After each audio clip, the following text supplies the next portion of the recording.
సభకి నమస్కారం. First happy birthday sir. Wish you very very happy birthday.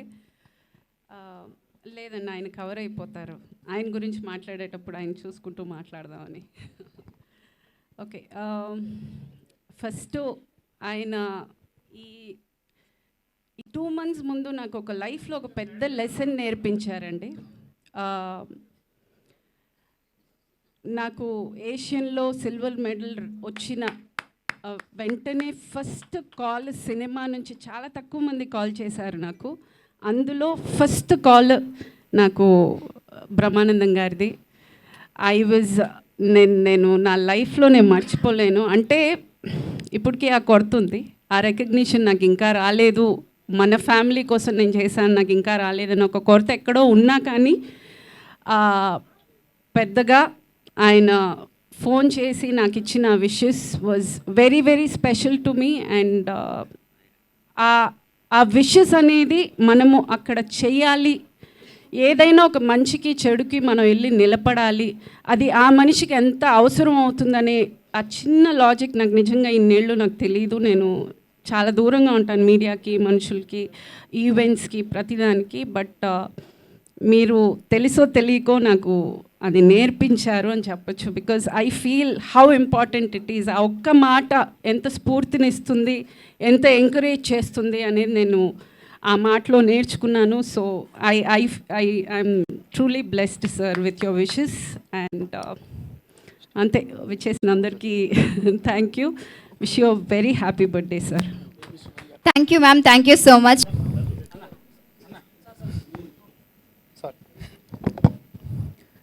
ముందుగా పద్మశ్రీ బ్రహ్మానందం గారికి మనస్ఫూర్తిగా జన్మదిన శుభాకాంక్షలు. నేను సినిమా వేదిక మీద ఇదే నాది మొదటిసారి, నాకు ముందు ఎక్స్పీరియన్స్ లేదు. అట్లా అని చెప్పి నాకు లిరిక్స్ రాసిచ్చేటోళ్ళు కూడా లేరు చదువుదామంటే. రాజకీయంగా కౌంటర్లు ఏమనంటే వేస్తుంటాం, ఎందుకంటే వాస్తవ పరిస్థితులను బట్టి మనం మాట్లాడుకుంటుంటాం. అయితే బ్రహ్మానందం గారిని ఇప్పుడు కాదు, మేము చిన్న ఉన్నప్పటి నుంచి కూడా చూస్తూనే ఉన్నప్పటికి కూడా అందరూ నవ్వుల గురించే మాట్లాడుతూ ఉంటారు. కానీ నేను మాత్రం ఆ పెద్ద మనిషిని నా కంపారిజన్స్లో నేను భూతల్లితోటి పోలుస్తా. ఎందుకంటే ప్రకృతి విధ్వంసం అవుతున్నా కూడా, పర్యావరణం అనేటటువంటి నశిస్తున్నా కూడా భూతల్లి ఓపిక ఎప్పుడు కూడా తగ్గదు. సేమ్ అట్లనే నేటి సమాజంలో హింస అనేటటువంటిది పెరుగుతుంది, శాంతి అనేటటువంటిది లేదు, సహనం అంతకంటే లేదు. నవ్వులు అనేటటువంటివి మర్చిపోతూ ఉన్నారు జనాలు మనస్ఫూర్తిగా నవ్వుకోవాలంటే. కానీ బ్రహ్మానందం గారి యొక్క ఆయన సూర్యకిరణాలు లాంటి నవ్వులు మాత్రము భూతల్లికి ఎంతైతే ఓపిక ఉంటుందో, బ్రహ్మానందం గారి యొక్క ఆ సూర్యకిరణాలు లాంటి ఆ నవ్వులు కూడా ఆయన ఉన్నన్ని రోజులు ఉంటూనే ఉంటుంది.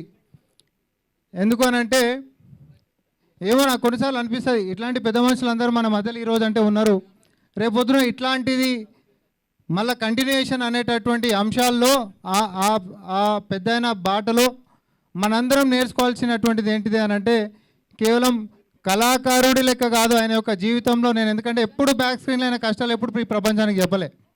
ఎంతసేపు మన అందరినీ నవ్వుపించిండ్రు, నవ్వినము.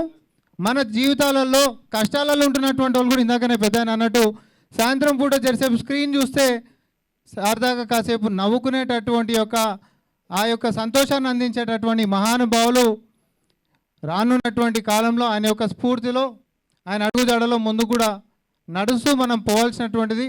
ఆయన జీవితమే ఒక సందేశం లెక్క. నాలాంటి వాళ్ళు అది ఏ ప్రొఫెషన్లో ఉన్నప్పటికీ కూడా మన జీవితం అనేటటువంటిది నలుగురికి ఉపయోగపడేటట్టుగా, వాళ్ళని కష్టాల నుంచి బయటికి నెట్టేసేటట్టుగానే ఉండాలనే తప్ప ఒకరితోటి ఒకరు ఇబ్బందులు పడేటటువంటి విధంగా ఉండదు. సార్, మీ జీవితం అనేటటువంటి మాకు స్ఫూర్తిదాయకం. మీ ఆశీస్సులు మీది ఎప్పుడు కూడా, మరీ ముఖ్యంగా నేటి తరం యువతరానికి మాత్రం సహనంతో మనం ఒకరితోటి ఒకరు నవ్వుకునేటటువంటి దిశగా ప్రయత్నం చేద్దాం తప్ప ఒకరి కాలంలో ఒకరు కట్టెలు పెట్టుకునేటటువంటి దాని లెక్క కాకుండా సన్మార్గంలో నడుస్తాం, మీ బాటలో నడుస్తాం అని చెప్పి మరొకసారి నాకు అవకాశం ఇచ్చినందుకు ధన్యవాదాలు.